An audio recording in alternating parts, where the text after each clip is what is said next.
Повисоки плати за наставниците, реконструирани објекти, нови програми за основно и средно образование, нов закон за учебници, реновирање на студентски домови.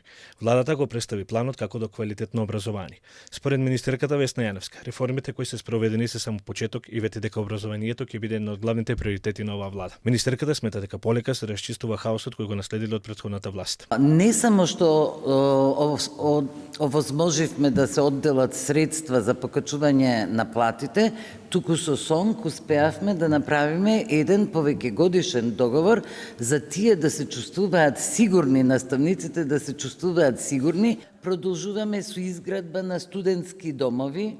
Знаете дека во моментов има огромно реновирање на Кузман, почнато е реновирањето на Стив Наумов, но ќе продолжиме да ги изреновираме сите останати домови во земјата на кои им е тоа потребно за студентите да имаат пристојно место каде што ќе живеат и ќе учат. Повеќе пари за колективни и индивидуални спортови најави министерот за спорт Борко Ристевски, кој кажа дека се работи на стратегија со која сите клубови ќе бидат еднакво третирани независно на надворешни фактори.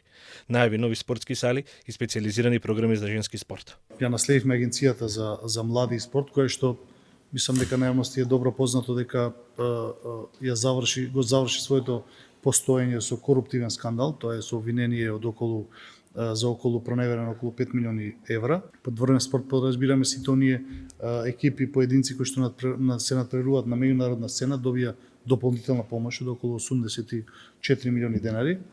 Тоа е отворање нова програма. Во текот на оваа недела ќе исплатиме и за останатите кои што не беа обезбедени, повторувам, од прошлата влада 550 милиони денари кои што се помош од државата за клубовите, федерациите и поединците, и до крајот на годината ќе отвориме уште една нова програма која што ќе значи развој на женскиот спорт. Во рамки на платформата 100% посветени за тебе на тема образование, култура и спорт беше потенцирано колку се важни реформите кои се спроведуваат во овие ресори, но исто така беше констатирано дека мора да се продолжи со забрзано темпо за да се надминат натрупаните проблеми и да се продолжи со реализација на ветените проекти.